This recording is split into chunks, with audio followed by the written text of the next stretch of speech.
Hello friends, welcome to our channel best for you. तो guys आज हम पढ़ेंगे क्लास 10 की साइंस के चैप्टर 15 का पार्ट 3। तो देखिए गाइज, इसमें हमें पढ़ना है human impact on natural environment. मतलब जो हमारे ह्यूमन का इम्पैक्ट है वो हमारे नेचुरल इन्वायरमेंट पे किस तरीके से पड़ा है। तो देखिए, सबसे पहला जो इम्पैक्ट है जो हमारे इन्वायरमेंट पे पड़ा है वो है ओजोन डिप्लीशन। ओजोन डिप्लीशन का मतलब क्या है कि जो हमारी ओजोन लेयर है ना, वो ओजोन लेयर धीरे धीरे डिप्लीट हो रही है। डिप्लीट का मतलब उसके अंदर बड़े बड़े होल्स होते जा रहे हैं। तो सबसे पहले हम ये समझ लेते हैं कि ओजोन लेयर जो है वो ओजोन लेयर क्या है। तो देखिए, ओजोन की बात करें तो ओजोन का केमिकल फार्मूला या फिर मॉलिक्यूलर फार्मूला होता है हमारे पास O3।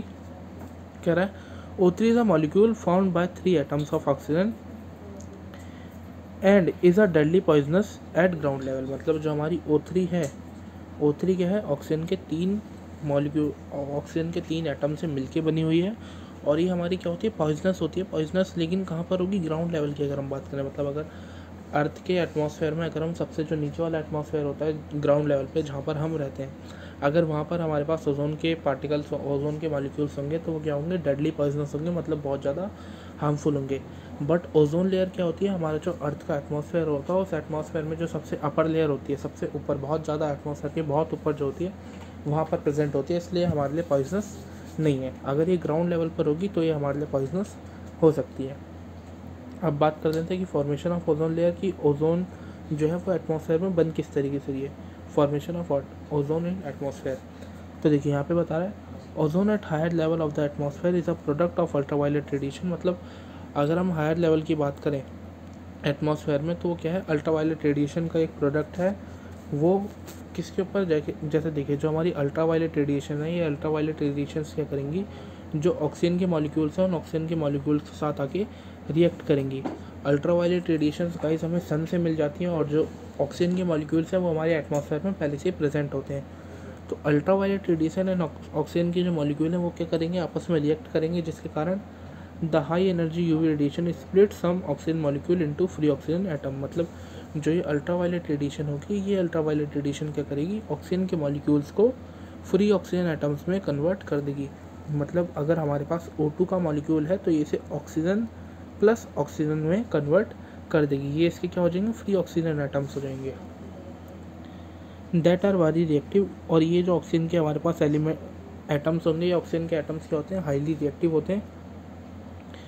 Combine with the molecule of oxygen to form ozone. मतलब यही क्या करेंगे, हमारे पास ऑक्सीजन के मॉलिक्यूल के साथ रिएक्ट करेंगे और ओजोन को बना देंगे। देखिए केमिकल रिएक्शन से समझते हैं, आपको और अच्छे से समझ आ जाएगा। हमारे पास ऑक्सीजन का मॉलिक्यूल था O2, अल्ट्रावायलेट रेडिएशन ने क्या करा, इसके साथ रिएक्ट करा। रिएक्ट करने से क्या हुआ, हमारे पास ऑक्सीजन के जो एटम्स थे वो ऑक्सीजन के एटम्स हमारे पास आ गए। मतलब एक ऑक्सीजन का एटम ये रहा, दूसरा ऑक्सीजन का एटम ये रहा। अब ये जो दोनों ऑक्सीजन के एटम बने गाइस, ये हमारे पास क्या है, हाईली रिएक्टिव है। तो ये एटम क्या करेंगे, जो ऑक्सीजन का मॉलिक्यूल होगा, देखिए ये एक सिंगल ऑक्सीजन का एटम है और ये हमारे पास क्या है, ऑक्सीजन का मॉलिक्यूल।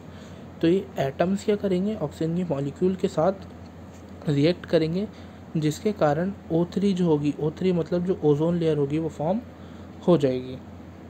तो ये होता है फॉर्मेशन ऑफ ओजोन की। अल्ट्रावायलेट रेडिएशन जब हमारी ऑक्सीजन मॉलिक्यूल पे पड़ती है तो वो उसे ऑक्सीजन एटम्स में स्प्लिट कर देगी। फिर वही ऑक्सीजन एटम क्या करेंगे, ऑक्सीजन के मॉलिक्यूल के साथ रिएक्ट करके ओजोन लेयर बना देंगे। अगला है ozone layer and its importance. मतलब जो ओजोन लेयर है और इसकी इम्पोर्टेंस क्या क्या है। तो उसमें बता रहा है कि ozone layer is important as it shield the surface of earth from the ultraviolet radiation of the sun. मतलब ओजोन लेयर क्या है, इम्पॉर्टेंट है क्यों, क्योंकि वो शील्ड करती है हमारी अर्थ के सरफेस को। शील्ड का मतलब बचा के रखती है हमारी अर्थ के सरफेस को। और वो बचा के किस चीज़ से रखती है, अल्ट्रावायलेट रेडिएशन से। वो अल्ट्रावायलेट रेडिएशन जो सन से हमारे अर्थ पर आती है। अब ऐसा क्यों, क्योंकि जो ये रेडिएशन है, these radiation are highly damaging to organism, they cause skin cancer. मतलब जो हमारी ये रेडिएशन होती हैं, ये रेडिएशन बहुत ज़्यादा हाईली डैमेजिंग होती हैं किसी भी ऑर्गेनिज्म के लिए, मतलब किसी भी जीव जंतु के लिए। और इनके कारण हमें स्किन कैंसर हो सकता है। ह्यूमन बींग्स की अगर हम बात करें, ये हमारी आइज़ को और जो हमारी आइज़ वगैरह जो होती हैं, हमारी क्रॉप यील्ड जो होती है, क्रॉप यील्ड मतलब जो हमारी फसल वगैरह उगने की जो क्षमता होती है उसे, और ग्लोबल रेनफॉल वगैरह जो होता है, ये उन सबको डिस्टर्ब करके रख देती हैं।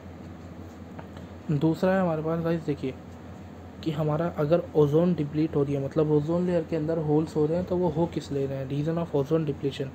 तो इसका एक मेन रीज़न है क्लोरोफ्लोरोकार्बन। क्लोरोफ्लोरोकार्बन क्या होती है, हमारे पास ऐसी गैस होती है जो ओजोन लेयर के साथ O3 के जो मॉलिक्यूल्स होते हैं इनके साथ रिएक्ट करेगी, और रिएक्ट करने के बाद वो गाइस ओजोन के मॉलिक्यूल्स को तोड़ देती है, जिसके कारण ओजोन के जो मॉलिक्यूल्स होते हैं वो धीरे धीरे अमाउंट में कम होने लगते हैं। तो देखिए रीज़न ऑफ ओजोन डिप्लीशन बता रहा है एक्सेसिव यूज़ ऑफ CFC का मतलब chlorofluorocarbon cause ozone depletion in the upper atmosphere. CFC जो हमारी होती है क्लोरोफ्लोरोकार्बन, उसके कारण क्या होगा, जो हमारी ओजोन लेयर होगी वो डिप्लीट होने लगेगी, क्योंकि ओजोन लेयर में क्या होते हैं हमारे पास CFC होगी, इसके अंदर होते हैं क्लोरीन एटम्स।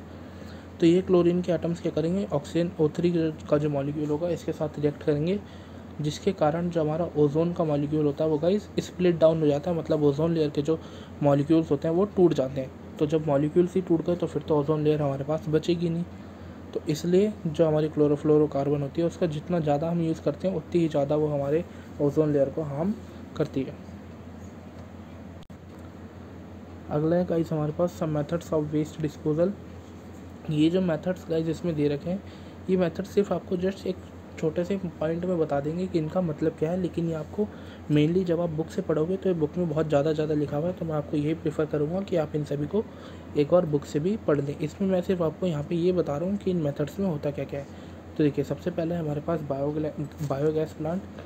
बायोगैस प्लांट की अगर हम बात करें तो बायोगैस प्लांट में बता रहा है biodegradable waste can be used in biogas plant to produce biogas and manure. मतलब जो हमारे ऐसे वेस्ट, मतलब जो बायोडिग्रेडेबल वेस्ट होते हैं उनका हम यूज़ करते हैं बायोगैस प्लांट में, जिससे हमारे पास क्या बनेगी, बायोगैस बनेगी और मैन्योर भी बनेगा। अगला है sewage treatment plant. Sewage treatment plant में बता रहा है to drain water can be clean in sewage treatment plant before adding to it to rivers. मतलब जो हमारा सीवेज ट्रीटमेंट प्लांट होता है उसका काम क्या होता है, जो ड्रेन वाटर होता है उसे वो साफ़ करेगा सीवेज ट्रीटमेंट प्लांट में, और वहाँ से साफ़ करने के बाद वो क्या करेंगे, उन्हें जो नदियाँ वगैरह होते हैं उनके अंदर छोड़ा जाएगा। मतलब ऐसा नहीं है कि जो इंडस्ट्री से हमारे पास हार्मफुल केमिकल्स वाला पानी था हम उसे डायरेक्टली नदियों में छोड़ देंगे, नहीं, वो पानी क्या जाएगा, सीवेज ट्रीटमेंट प्लांट में जाएगा, फिर वहाँ से उस पानी को साफ़ करके फिर नदियों में छोड़ा जाएगा। तीसरा है कंपोस्टिंग। कंपोस्टिंग की अगर हम बात करें तो कंपोस्टिंग में क्या होता है, ऑर्गेनिक वेस्टेज आर फिर in a compost pit and covered with a layer of soil after about 3 months garbage changes into manure.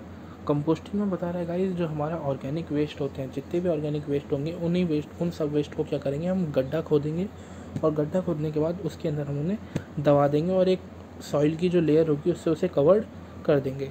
Soil की लेयर से कवर करने के बाद अगर हम 3-4 महीने बाद जाएंगे वहाँ पर, जाने के बाद वो जो पूरा का पूरा हमारे पास ऑर्गेनिक वेस्ट होगा, वो ऑर्गेनिक वेस्ट जो भी पूरा गार्बेज था वो चेंज हो जाता है हमारा मैन्योर में, मतलब जो खाद होती है उसमें।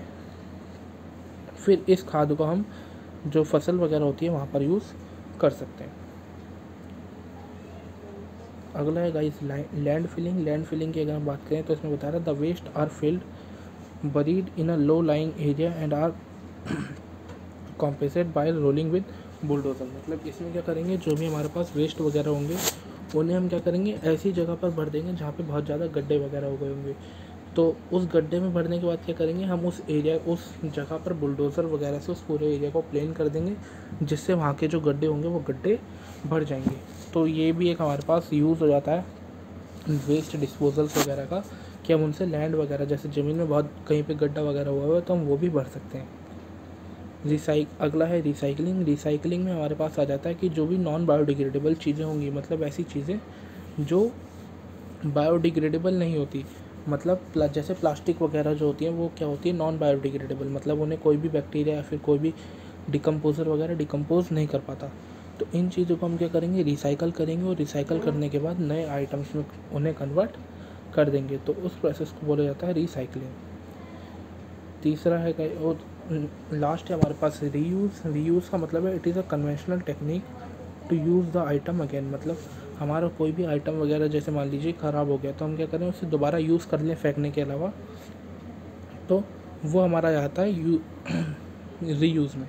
जैसे हमारे घर में न्यूज़पेपर वगैरह आते हैं, तो न्यूज़पेपर हमने क्या करा, पढ़ लिया, पढ़ने के बाद अब हम उस न्यूज़पेपर को फेंक नहीं सकते। फेंकने की जगह हम क्या कर सकते हैं, उस न्यूज़पेपर को हम जो भी अदर काम होता है उसमें यूज़ कर सकते हैं। जैसे हम क्या कर सकते हैं, उस न्यूज़पेपर से एनवलप्स वगैरह बना सकते हैं, ताकि वो एनवलप्स हमारे आगे फर्दर फ्यूचर में कभी काम आ सकें। तो ये आ जाता है गाइज रीयूज़ में। मैं आपको एक बार फिर बता दूं कि आप ये सारे के सारे जो पॉइंट्स हैं ये एक बार बुक से ज़रूर पढ़ लीजिएगा, क्योंकि यहाँ पे मैंने सिर्फ आपको इसका एक ओवरव्यू दिया है। बुक में ये सारी की सारी चीज़ें डिटेलिंग से लिखी हुई हैं। तो ये था गाइज आज की वीडियो में। अगर आपको वीडियो अच्छी लगी हो तो वीडियो को लाइक कीजिएगा, चैनल को सब्सक्राइब करना ना भूलें। Thanks for watching.